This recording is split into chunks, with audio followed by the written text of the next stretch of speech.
What's on, ladies and gentlemen? My name's Ross, I like games, and today we need to have a look at Rayleigh. And I'll be perfectly honest with you, I was wrong. I was wrong about Rayleigh. I didn't think this was going to be a particularly good deck. I thought this was not a deck that was going to work properly, and I completely underrated it. And then it went on a regional over in Tokyo, one of the big One Piece events. And now I look at it and I'm like, oh, well, you know what? Maybe Rayleigh might be good. Because on the face of it, there's a lot of bad things about Rayleigh. The leader says that you cannot have cards of a cost of 5 or more in your deck, so you're stuck with 4 cost or lower. That's a huge downside. And we got a really nice skill that gives one of your characters with an original power of 4,000 or less an extra 2,000 power, which is lovely. Problem is, you've got to reveal 2 event cards from your hand in order to do it. And there are a bunch of other Rayleigh cards we're going to see where you have to show, well, actually not that many to be fair, but there are some where you have to show 2 event cards from your hand. Honestly, not many of them make it into the deck for pretty obvious reasons, but we end up in a situation where there's just so many hurdles to overcome. We're massively locked down in our deck building options, while also having to try and keep 2 event cards in hand for as long as we can in order to make full use of all of our cards. Although, like I've said, it's largely the leader skill here. We do have the Luffy, we'll get there in a minute, but most of those cards where you have to show 2 event cards are just not coming in here. And I don't necessarily blame it. So, how do we make Rayleigh work? Well, we start off with the Nami from OP-01. It's your Straw Hat Crew Searcher, and we are playing not entirely, but a largely Straw Hat Crew deck, so this makes sense. And then we add in the OP-03 Buggy. I mean, it can't be KO'd when battling / attribute characters or leaders, which is a nice bonus. But mostly here on play, you look at the top 5 cards of your deck, you find a red event and add it to your hand. Yeah, that's going to help you get your red events. You need your red events here. And to be clear, we are playing a bunch of events in this deck. This is an event-heavy deck, as it kind of has to be. This is going to help you grab it. And honestly, the amount of events we're playing here, you look at the top 5 cards of your deck, you're going to be hitting an event the vast majority of the time. Buggy becomes way better. And then we got Shakiyaku here, your last 1-cost card. On play, look at the top 5 cards of your deck. Find a Luffy or event card, add it to your hand. So all of our 1-cost searches here. But this can either get you Luffy, we're only playing 1 Luffy, but it's a really good one, or it gets you a red event. So the thing about these red events is, between Buggy and Shakiyaku, you're going to be drawing them pretty reliably. And you're not really going to have to draw into them all that much, because you play Buggy, and then Buggy just gets you an event. You play Shakiyaku, and that goes and gets you an event. So you're not necessarily having to continually get these events as -1 in hand. A lot of the time, essentially, you're getting it for free when you play another character. That is a win. We need this. But what are we actually attacking with? Well, honestly, we've got some really good options. Although I should mention just quickly, when Buggy gets the 2k boost from Rayleigh, then Buggy goes up to 5k, and 5k is the minimum number you need to be attacking into the majority of leaders. So don't be sleeping on this. There's actually, Buggy's a pretty good attacker in this particular deck. We've also weirdly got a lot of OP-01 cards here, like the Sanji. 2-cost Sanji, counter plus 2k is very important. And then activate main once per turn, add a card from your life to your hand, and you get a 2k bump and 2 rested Don. Now, this is really important, and we also need to remember the wording of Rayleigh here. It is one of your characters with an original power of 4,000 or less. So Sanji here is a 2-cost 3k. But you add a card from your life to your hand, which +1 card in hand, not too shabby. You go up to a 5k. But then you get 2 rested Don. So now you go up to a 7k. And then Rayleigh's skill comes in and you go up to a 9k. And basically, you play Sanji. And as long as you've got a card in your life to pick up and 2 red event cards in hand, it's a 2-cost 9k. Oh!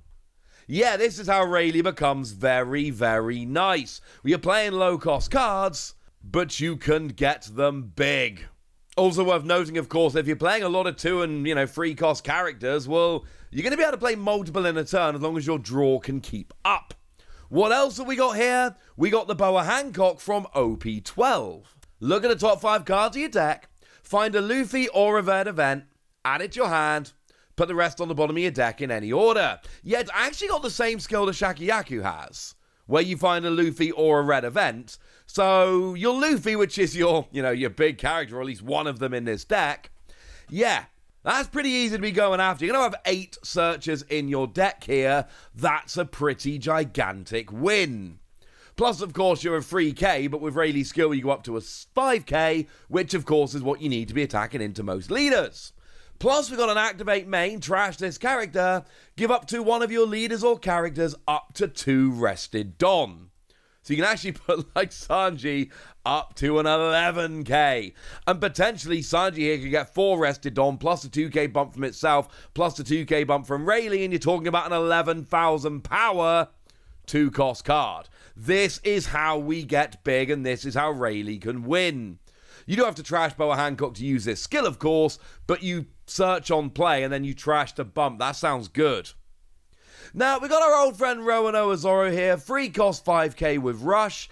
Do please bear in mind, this is not getting the bump from Rayleigh, because it doesn't have an original power of 4,000 or less. That is very, very, very, very important. It has an original power of 5k, so you're not getting the Rayleigh bump here. You can still get some rested Don from Boa Hancock, but essentially here, this is just, it's a straw hat, so it's searchable. You can add Don with stuff like Boa Hancock, and you've got Rush. I mean, come on. This is such a good card in this kind of deck. We've then got Sanji. Now, this is Sanji and Nami's body, the one from OP-10. And on your turn, you get an extra 3,000 power. And when KO'd, you draw a card. Well, on your turn, you go up to 6k.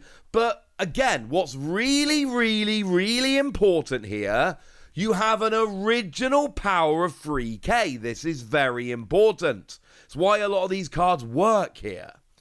Because your original power is 3k, but you actually got 6k on your turn. But because your original is 3, Rayleigh can boost you up to an 8, and all of a sudden you're a 3-cost 8k. As long as you've got 2 event cards in hand to show with Rayleigh, you go from a 3k up to an 8k. And showing how much we're boosting up these characters here is hopefully trying to show why this can work. There's a lot of downsides to Rayleigh, but we have a bunch of cards. And look at the cards we're playing here. Cards like Sanji. Cards like Sanji. These are cards which are boosting up naturally, and then they get the Rayleigh boost on top. That is how these become quite good. There is one other with Rush here. This is Kid and Killer. You got Rush, and when attacking, if your opponent's got 2 or less life, you're a 4-cost 7k. Although, again, this has an original power of 5,000, so you will not get the boost from Rayleigh here. That is very, very important. You're too high to get the Rayleigh boost. It's only, for what it's worth, it's only Zoro and Kid and Killer that don't get the boost, but we do need to remember that those 2 are unfortunately a bit too beefy. Not the end of the world. We've still got things like Boa Hancock to boost them up if we need to. And then we got Luffy. If you got 2 or more attached Don, this character gains 2,000 power. So you put 2 Don on and you got to a 4-cost 8k. And again, remember Boa Hancock can put the Don on. And remember that both Boa Hancock and Shakiyaku can search for Luffy. So you shouldn't be struggling to find this Luffy for most games. This should be coming out pretty reliably. And on play, you can reveal 2 event cards from your hand. It's the 1 card in the deck which has got that requirement like Rayleigh. And you play a red character of 3,000 power or less from your hand, and then give a rested Don to your leader or one of your characters. Oh. Yeah, that's pretty sweet. So this one, essentially, you put 2 Don on there. The 2 Don put it up to 6k. Because you got 2 Don on there, it goes up to 8k. Rayleigh will put you up to 10k. And look, if you've got the 2 events for Luffy, you've got the 2 events for Rayleigh. And oh yeah, then you're also playing an extra character for free? That's kind of ridiculous. Yeah, we see why we like this Luffy. And then, like I say, we do have a bunch of event cards. So, to feel no doubts, that is true strength. It's a 0 cost that gives 2 active Don to your Rayleigh. And when it attacks, your opponent cannot activate blocker. And we got a counter that gives your characters or Silver Rayleigh 2k for the battle. No cost, but gives you a nice little boost. And again, we got 3 different cards which are searching out these events. We should be able to get them. Observation Haki lets you attach an active Don to Rayleigh, and then look at the top 4 cards of your deck, find a red event or a free cost or higher character, add it to your hand. Yep, more consistency. Conqueror's Haki gives your characters or Silver Rayleigh a 2k bump for the battle, and then you can rest a Don to give your opponent's leader and all of their characters minus 1k for the battle, which is awesome. Armament Haki, these are all 0 cost, lets you attach an active Don to Rayleigh to give your leader or character 1k for the turn. And as a counter, up to one of your characters or Silver Rayleigh gains 2k for the battle. Yeah, lots of boosts there, we like it. We do also have the OP-06 Gum Gum King Kong Gatling that gives your leader or one of your characters a 3k bump. And then if your opponent has a 7k or higher character, you get a 1k bump, which is lovely. And as a trigger, you get to KO an opponent's character with 5,000 power or less. And then we got Gum Gum Mulgun, gives one of your opponent's characters minus 5,000 power for the turn. And then if you've got a 6k or higher character, which you will most of the time we've seen this, KO one of your opponent's characters of a cost of 2,000 or less. And it does do the same thing as a trigger. This is a deck, a leader in which I had very little faith when it was first revealed. And when it was first revealed, I said, look, we're going to have to see a little bit more. I am unconvinced. I'm convinced now. And I kind of figured I would be, because when the card designers give us a card they have obviously so heavily nerfed here, it makes you think that they really want to make sure this card doesn't get out of control, and if they're going that hard to try and make sure the card doesn't get out of control, it must be pretty gosh darn good to begin with. But now we've got the word, and given that it's won a regional over in Tokyo, not only is it a legitimate deck, it could absolutely be the very best deck in the game. That's what you need to know. So now it's over to you guys. Do you think Rayleigh is as good as it currently looks, or do you think it's still a bit overrated? Let me know in the comment section. Get us! Be nice! And then make sure you like this video, subscribe to this channel, follow me on Twitter at TheWasi. That's where we talk about One Piece and a bunch of other card games. And please do consider checking out patreon.com/PTCGradio, where you can support the channel, get some bonus podcasts, join a Discord, and all kinds of fun things. But by far the most important thing, as always, look after yourselves till next time, would ya? Thank you very much for watching. My name's Ross, and you've been watching Wasi Plays.